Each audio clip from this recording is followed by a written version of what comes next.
بسم الله الرحمن الرحيم ونصلي على رسوله الكريم أما بعد فأعوذ بالله من الشيطان الرجيم بسم الله الرحمن الرحيم إن الذين تولوا منكم يوم التقى الجمعان إنما استزلهم الشيطان ببعض ما كسبوا ولقد عفى الله عنهم إن الله غفور حليم صدق الله العظيم وصدق رسوله النبي الكريم درود شریف پڑھ لیجئے اللهم صل على محمد وعلى آل محمد كما صليت على إبراهيم وعلى آل إبراهيم إنك حميد مجيد اللهم بارك على محمد وعلى آل محمد كما باركت على إبراهيم وعلى آل إبراهيم إنك حميد مجيد کل اس کا پہلا حصہ ہو چکا تھا 3 سوال اس مصری آدمی نے کیے تھے حضرت عبداللہ بن عمر رضی اللہ تعالیٰ عنہ نے جواب دیے جو کہ 2 سوال کے جواب کل میں نے آپ کو بتا دیے تھے اور ایک کا آج آپ کو جواب دینا ہے چنانچہ اللہ تبارک و تعالی نے فرمایا ان الذین بے شک وہ لوگ تولوا منکم جنہوں نے پیٹھ پھیری تم میں سے یوم التقى الجمعان اس دن جب آمنے سامنے ہوئی 2 جماعتیں انما پکی بات ہے پختہ بات ہے مستزلہم الشیطان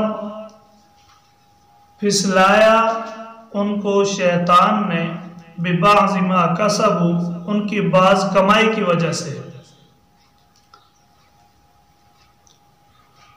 وَلَقَدْ عَفَى اللَّهُ عَنْهُمْ اور البتہ تحقیق معاف کر دیا اللہ تعالیٰ نے ان کو ان اللہ غفور حلیم بے شک اللہ تعالیٰ بخشنے والا اور حلم والا ہے یہ دوسرا جواب تھا پہلا یہ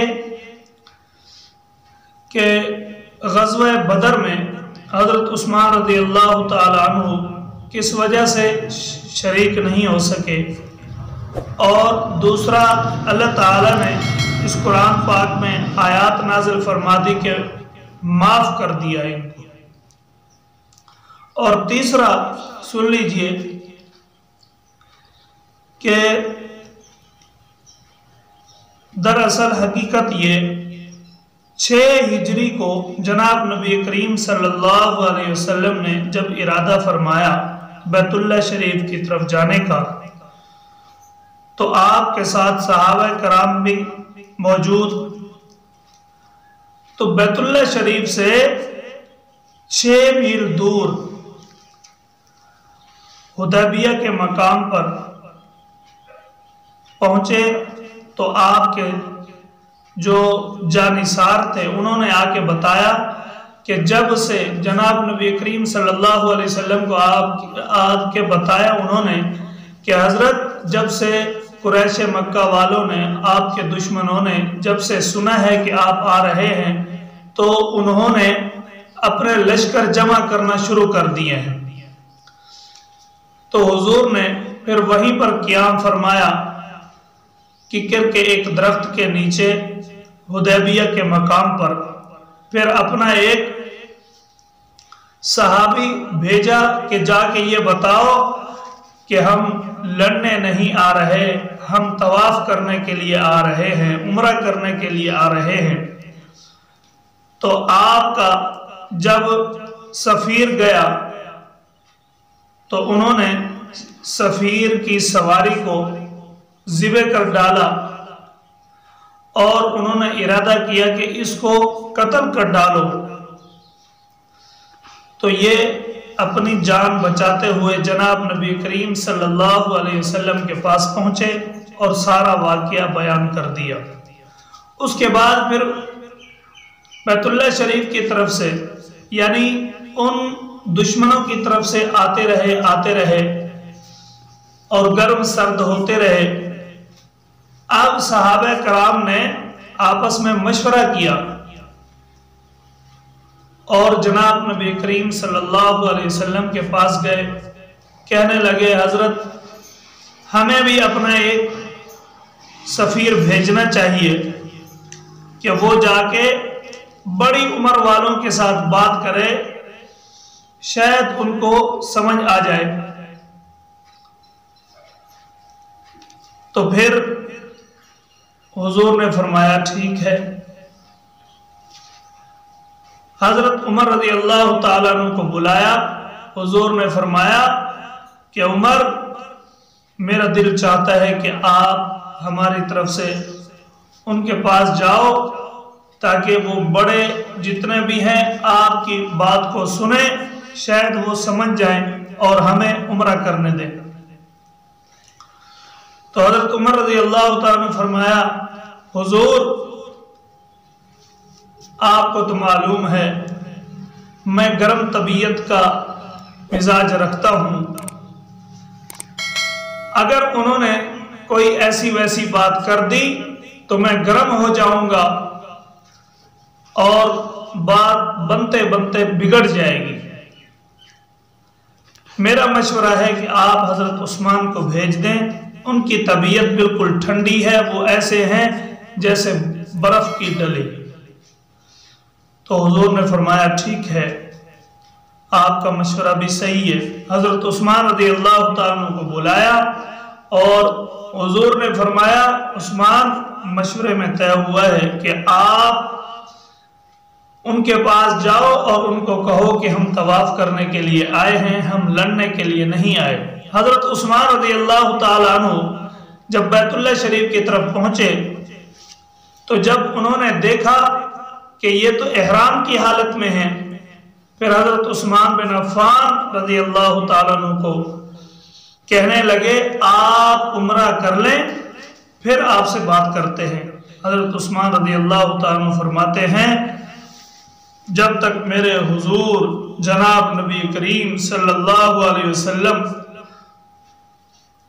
نہیں آئیں گے، یہاں طواف نہیں کریں گے، صفا مروہ پہ نہیں جائیں گے، تب تک میں بھی کچھ نہیں کروں گا۔ چنانچہ حضرت عثمان رضی اللہ تعالیٰ عنہ کو پکڑ کے بیت اللہ شریف میں بند کر دیا، باہر سے تالا لگا دیا اور مشہور کر دیا کہ ہم نے عثمان بن عفان کو قتل کر ڈالا۔ اب بات پہنچی جناب نبی کریم صلی اللہ علیہ وسلم کے پاس کہ عثمان کو شہید کر دیا، تو حضور نے تمام صحابہ کو جمع کیا، فرمایا یہاں پر بیعت لو۔ اب فرمایا کہ وہاں پر 1400 صحابہ تھے اور حضرت مولانا سرفراز خان صفدر نور اللہ مرکزہ اپنے ذخیرۃ الجنان تفسیر میں فرماتے ہیں کہ 1500 صحابہ تھے۔ حضور نے فرمایا میرے ہاتھوں پہ ہاتھ رکھو اور بیعت لو کہ جب تک ہم عثمان کا بدلہ نہیں لیں گے تب تک ہم واپس نہیں جائیں گے۔ اور دوسرا یہ فرمایا کہ ہم مر جائیں گے لیکن عثمان کا بدلہ ضرور لیں گے۔ تو جناب نبی کریم صلی اللہ علیہ وسلم نے اپنا ہاتھ مبارک اور صحابہ کا ہاتھ رکھوایا، بیعت لی اور اوپر پھر ہاتھ رکھ دیا کہ یہ دیکھو ایک میرا ہاتھ ہے اور ایک میرے عثمان کا ہاتھ ہے تاکہ وہ بھی اس بیعت سے محروم نہ رہے۔ تو حضرت عبداللہ بن عمر فرماتے ہیں وہاں پر تو دوسرا ہاتھ حضور نے اپنا رکھ کے یہ فرما دیا کہ عثمان اس بیعت سے محروم نہ رہے، تو تم کہتے ہو کہ وہاں پر موجود نہیں۔ اور حضور نے اس وقت فرمایا تھا اے میرے پیارے صحابہ میں نے اسے بھیجا ہے اور جب تک ہم بدلہ نہیں لیں گے تب تک ہم واپس نہیں جائیں گے۔ تو جب اس نے تسلی بخش یہ سوال سنے تو پھر واپس چلا گیا۔ سوالوں کے جواب لیتے ہوئے وہ واپس چلا گیا۔ تو حضرت عمر کے بیٹے حضرت عبداللہ بن عمر رضی اللہ تعالیٰ عنہ نے یہ تینوں جواب اس مصری کو دیے اور اس کو بتاتے ہوئے فرمایا کہ اپنے ذہنوں کو ٹھیک کرو، صحابہ کے خلاف باتیں مت کرو۔ تو محترم دوستو، بزرگوں، ساتھیوں، جو صحابہ کو نہیں مانتا وہ بھی جہنم میں جائے گا، جو صحابہ کی نہیں مانتا وہ بھی جہنم میں جائے گا۔ فرمایا ایک بھی صحابی کا انکار کرنا بس اپنے اوپر جہنم واجب کر دی۔ ایسے ہی ایک واقعہ آتا ہے، حضرت مولانا عبدالستار توسوی نور اللہ مرقدہ فرماتے ہیں کہ میں ایک جگہ پہ جا رہا تھا، بس پہ میری ملاقات ہوئی سابق شیعہ کے امام سے۔ تو میں نے کہا بھئی سنی کس کو کہتے ہیں؟ اس سابق شیعہ نے کہا کہ سنی جو اطاعت کرتا رہے اور چلتا رہے۔ حضرت علامہ توسوی نور اللہ مرقدہ فرماتے ہیں کہ آپ مسلمان کیسے ہوئے؟ اس نے کہا میں نے کرامات دیکھی حضرت ابو بکر صدیق کی۔ کیا کرامات دیکھی؟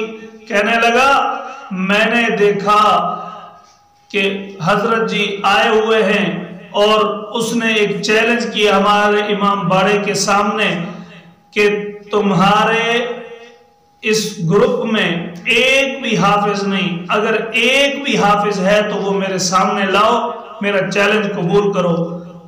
ہمارے اندر ایک حافظ تھا ہی نہیں، ہمارے درمیان کوئی حفظ ہی نہیں کیا۔ تو پھر ہم نے ایک مدرسے سے طالب علم کو پکڑا، اس کے استاد کو اچھی خاصی رقم دی کہ ہم دینے کو تیار ہیں، صرف چند گھنٹوں کے لیے ہمارے حوالے کر دیجئے اور ایسا طالب علم دیجئے کہ جس کو قرآن پاک ازبر یاد ہو۔ تو انہوں نے ایسے بچے کو ہمارے حوالے کیا اور اچھی خاصی رقم حاصل کی اس نے۔ تو اس بچے کو قرآن پاک زبردست یاد تھا اور ابھی حفظ کیا تھا اس نے۔ جیسے ہی ہم پہنچے تو ہم نے اعلان کر دیا بھئی چیلنج ہم نے قبول کیا، یہ بچہ ہے ہمارا حافظ قرآن ہے۔ اس مولوی صاحب نے کہا بیٹا آپ مسلمان ہو؟ اس نے کہا نہیں۔ اپنے ایک استاد بھی اس کا آیا ہوا تھا، استاد کی طرف دیکھا، اس نے سر ہلایا کہ نہیں۔ پھر کہا اس مولوی صاحب نے بیٹا تم حضرت ابو بکر صدیق رضی اللہ تعالیٰ کو مانتے ہو؟ اس نے اپنے استاد کو دیکھا، استاد نے کہا سر ہلایا کہ نہیں کا جواب دو، نفی کا، تو اس نے نہیں کر دیا۔ پھر اس مولوی صاحب نے کہا بیٹا چلو پڑھو الحمدللہ رب العالمین سورۃ الفاتحہ پڑھو۔ اب وہ بچہ کہے میں بڑی کوشش کرتا رہا میں پڑھ نہیں سکا، سورۃ الفاتحہ بھول گیا۔ اب اس شیعہ نے کہا جو سابق امام تھا، اس نے کہا حضرت میں نے یہی کرامات حضرت ابو بکر صدیق رضی اللہ تعالیٰ عنہ کی دیکھی کہ بغض صحابہ رکھنے والوں کو کچھ بھی نہیں یاد، حالانکہ وہ تو ابھی حافظ بنا تھا۔ تو پھر میں ایمان لایا اور مسلمان ہو گیا وہی مجلس کے اندر۔ تو محترم دوستو بزرگوں، اللہ پاک سے دعا ہے کہ اللہ پاک ہم سب کو عمل کرنے کی توفیق عطا فرمائے اور حضور کے صحابہ کے جانثاروں سے محبت کرنے والا بنائے۔ آمین۔ الحمدللہ رب العالمین والعاقبۃ للمتقین رب اغفر وارحم وانت خیر الراحمین۔ اللہم انا نجعلک فی نحورہم ونعوذ بک من شرورہم۔ ربنا ظلمنا انفسنا وان لم تغفر لنا وترحمنا لنکونن من الخاسرین۔ اللہم لک الحمد ولک الشکر۔ یا اللہ ہمیں دین کے لیے قبول فرما، دین کی صحیح سمجھ عطا فرما، دین کے مطابق زندگی گزارنے کی توفیق عطا فرما۔ یا اللہ ہم سب کے لیے آسانیوں والا معاملہ فرما۔ آمین اجمعین برحمتک یا ارحم الراحمین۔ تعالى أنزله ورسول الله معلمنا